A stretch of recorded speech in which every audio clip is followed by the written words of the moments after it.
You ever wonder what makes a great leader, well, great? Or how some people just seem to thrive under pressure while others totally fall apart? It turns out a lot of the answers are hiding inside our own heads, in our own behavior.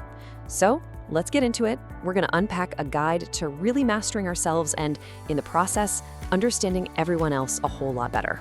Okay, so let's start with a story. It's about Evan Spiegel, the guy who co-founded Snapchat. He starts this thing when he's just 21 years old. And by his late 20s, wow, he's got it all. He's a billionaire, married to a supermodel. I mean, from the outside looking in, his life was the absolute picture of success. But, and there's always a but, right? Inside the company, it was a totally different story. Things were actually falling apart. For the first time ever, Snap was losing users. And Spiegel's leadership style? Well, he thought he was just being efficient. But what he'd really created was this culture of secrecy. The real kicker? He was absolutely miserable. So what gives? What changed? Well, Spiegel went on this incredible journey of self-improvement. And it didn't just transform his leadership, it turned the entire company around. The crazy thing is, the lessons he picked up, they're the exact same ones that can help every single one of us, you and me, understand our own behavior a lot better. And it all kicked off with this one big idea, the self-awareness imperative. It's pretty simple, really. Before you can lead anyone else, you have got to understand yourself first. And hey, don't just take my word for it. Check this out. Stanford went and asked its advisory council. We're talking a room full of super successful, top-tier leaders. They asked them, what is the number one most important thing for a leader to develop? The answer came back nearly unanimous. You guessed it, self-awareness. So, what is self-awareness really? At its core, it's about being able to see yourself clearly. It's about understanding your personality, your emotions, your beliefs. And this is the really crucial part. Appreciating how all that stuff you've got going on inside actually affects the people around you. Okay, so how do you get more of it? Well, there are two main ways to go about it. First, you have to actually ask for feedback. Come on, we all have blind spots, right? And the only way to really see them is to let other people be a mirror for us. And second, you've got to do some self-assessment. Take the time to reflect and really learn from your own experiences. And some leaders go to some pretty wild lengths to get that honest feedback. Get this, there's a CEO named Vic Verna. He realized he had this know-it-all vibe that was holding him back. So what did he do? He started making it a requirement for job candidates to call him an idiot and point out a mistake the company was making.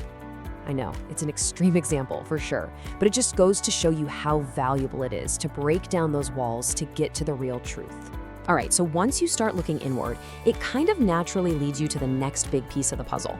Decoding all those hidden biases that are constantly shaping how we see the world, how we judge other people, and even how we judge ourselves. And this all comes down to a psychological concept called attributions. It sounds fancy, but it's simple. Every single time someone does something, our brain instantly makes a judgment about why they did it. We either blame it on who they are as a person, that's an internal cause, or we blame it on the situation they're in, an external cause. And this leads us right into our first huge mental shortcut, or bias. It's called the fundamental attribution error. Here's how it works. When your coworker misses a deadline, what's your first thought? Probably something like, ugh, they're so lazy, right? That's an internal thing. But when you miss a deadline, oh, it's a different story. My computer crashed. I never got the email. We blame the situation, something external. And guess what? It works in reverse too. This one's called the self-serving bias. Shocker, right? When we succeed, of course, it's because we're brilliant, we're geniuses. But when someone else succeeds, well, they probably just got lucky, or they had some unfair advantage. Just being able to spot these two biases in your own thinking, that's a massive step towards real self-awareness. So, okay, our brains are just full of these biases and emotions running wild. What are we supposed to do with all that? Well, the answer is to work on our emotional intelligence, or what most people call EQ. Think of EQ as having four main pieces. It all starts with that self-awareness we've been talking about. Once you have that, you can move to self-management, which is all about keeping your own emotions in check. From there, it's about social awareness, being able to read the room and understand what others are feeling. And finally, you put it all together with relationship management, using everything you know to build really strong, positive connections. And listen, this isn't just some fluffy, feel-good stuff. This has a huge, measurable impact. There was this one study that looked at business teams, and what they found was wild.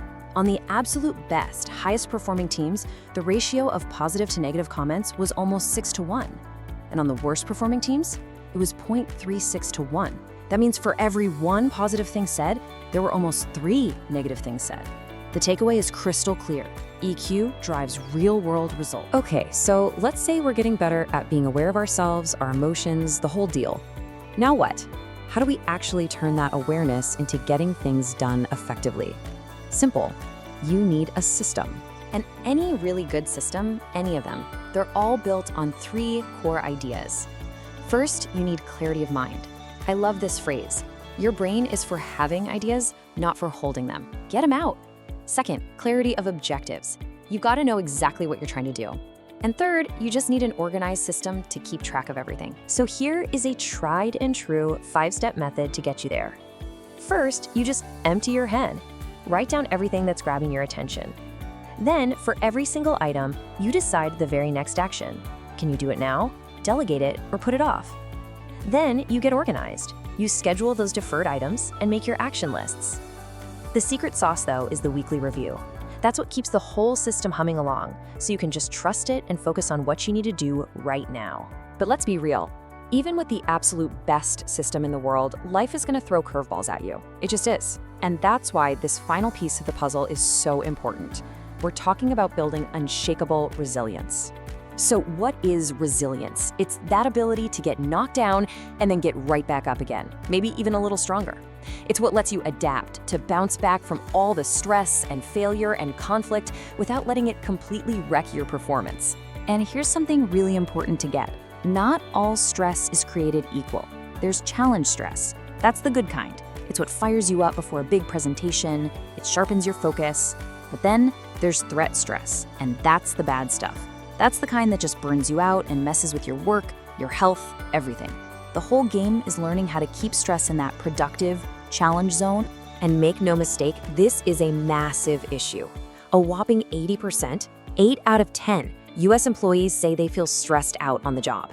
We're not talking about a few people having a rough week. This is a huge, widespread problem, and it needs real, practical solutions.